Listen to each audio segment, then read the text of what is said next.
What's going on, everybody? Been a while.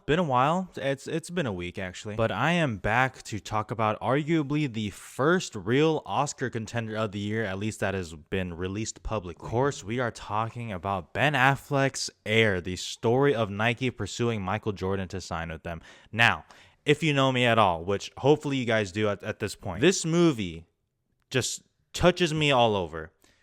What's up? This movie touches me, bro. What? This movie touches all bases of my interests, okay? Before I liked movies, okay? Like way before, my first real love was basketball. 100%, and it still is. In fact, when I was debating making a channel on YouTube that eventually became this one you're watching right now, I was like, I can either do movies or basketball. Which am I going to do? That's how much I love basketball. And tying in that, I'm a huge sneakerhead, okay? So this movie, it was was it made for me? Like, for real. And all that's to say is I really liked Air because of course I did. Are you dumb? And I just gotta say, everyone keeps saying Air is a slam dunk, and I'm sorry, I just don't believe y'all know anything about basketball. I'm sorry, I'm not saying that at an elitist place. I'm not trying to say that, but I am saying I want to see headlines where it's like Air is a Nikola Jokic outlet pass, you know?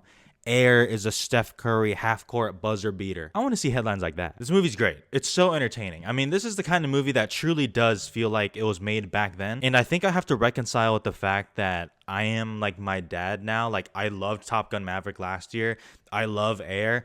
I just don't know what's going on with me now. And I'm usually not like that huge of a fan of like the typical crowd-pleasing, fist-pumping movie. Like, I don't know why, but a lot of the times I watch those movies and I'm just like, man, bro, who gives a fuck? And I think that's just like me, how I am as a person, how cynical and dead I am inside. But I think obviously because I just love this topic so much, like everything they're talking about, I'm just like, I know it.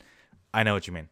I understood that reference. Obviously that helped because goddamn, this is like a movie. And I'm not even talking about Martin Scorsese, This Is Cinema. I'm just talking about like this really does feel like the typical movie that was made in like the 90s or 80s that just American dads would just go to, give a hell yeah, walk out the theater with a smile on their face. That's really what it feels like. And not that I've even had this channel a lot. I think I've had it for like 2.5 years or something like that. But I've watched so many movies in the past couple years, more than I ever thought I would have. At this point, I really think my tastes have changed. Like, I just want to be entertained. I just want to have that feeling of I did not waste my time. I enjoyed that. Like, thank you. Thank you for giving that to me. Whether it's a depressing ass movie that makes me cry or a movie like this, which makes you want to like fist pump or something. I don't even know. Like, what do people do? Like fucking grill a hot dog or something. I don't know. That's all I want.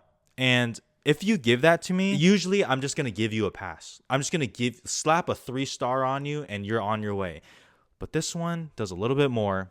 And it's fantastic. To me, the standout is the script, 100%. That is the real star of the movie, in my opinion. I've seen people compare this to Moneyball, and, you know, to me, Moneyball is like a 5-star movie. I fucking love that movie. Once again, if you know me, you know that I'm a sucker for that kind of rapid-fire pacing dialogue, that typical Sorkin shit. I can't snap that well with my left hand. Because that kind of script and that kind of dialogue and that pace is so, like, actor-friendly to me, and it really makes the actors, like, just elevate each other, you know, especially in a scene together. I mean, my God, I kind of call that the smart ass dialogue, like, you know, just a bunch of dudes just being like a real smart ass to each other. I mean, I'm a sucker for that shit. I'm sorry. And obviously it helps when you have an amazing cast, and I really do mean an amazing cast. Matt Damon is the lead. Fantastic. As you've probably heard, he gives an amazing monologue, a kind of speech that I'm like, God damn, like, you fucking got me, man. Ben Affleck as a director, you got me with that speech, bro. Viola Davis is fantastic. Jason Bateman's awesome. Marlon Wayans, Chris Tucker, Ben Affleck, like as I mentioned, Chris Messina as the agent. All of them, and even more that I'm forgetting, are all great. There's like no weak link in the performance. They all bring different energies and personalities to the movies. I mean, it's just awesome. Now, I will say, I do think this movie does kind of suffer from the fact that everyone knows this story and how it ends. And usually I also don't tend to agree with that because I've seen a lot of movies about stories where I kind of know, and sometimes it can still turn out amazing. But this time, I think because, like, for me personally, I'm so in the know on this that there were times where I was like, okay, I get it. Like, let's Let's keep it going. Let's keep it moving. So maybe that'll hinder some for you. I mean, I don't think the storytelling is anything mind-blowing. It is, yeah, I mean, it is pretty predictable because you know where the story's going. I don't think it does anything super duper amazing where I'm like, holy shit. But maybe it doesn't really need to. Because actually, to my surprise, people who know nothing about basketball or this story or just sports in general, they watch this and like, damn, that was pretty good. So that gives me hope that for, you know, some of you watching who are like, okay, man, we get it. You like basketball. Who gives a fuck? I think you'll still like it, I guess, just because everyone else has been saying they like it too. In all honesty, Air is the kind of movie that I think we should be getting 2-3 times a year and everyone would be satisfied. It's incredibly entertaining, fast-paced, well-acted, well-crafted movie that I can pretty much recommend to damn near everyone. Air, 4 stars. I'm going to briefly talk about Oscars here. I know it's very early. I haven't even done 2024 predictions. I know some of you are asking for it. I'm sorry. I'm just behind on the research. I've been busy. I got to be honest. I don't really know. And I'm trying to really remove my bias because obviously, like I said, I love this and the topic of everything. So I want to just be like, yeah, sure, give it everything. This does feel like one of those movies where the box office has to be fairly good. You know, it has to be pretty good. Like, I know people are mentioning Everything Everywhere. The definition of an Oscar movie has changed and the release dates are like, that doesn't matter anymore. All of which I pretty much agree with. But Everything Everywhere, you know, and I know that's a dumb comparison, but I'm just saying like that movie made money. Like, it made money. That certainly helped it last throughout the year.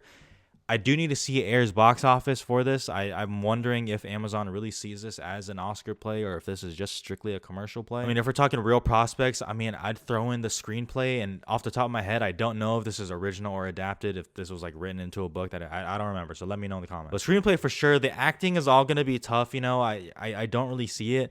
So I'm going to be conservative and just be like, Air, not really an Oscar player. But I mean, prove me wrong, man. Prove me wrong. Anything that I can consume with more basketball-related stuff is a win for me. Well, Air was very good, and I would totally see it again. And I gotta say, how does this affect LeBron James's legacy?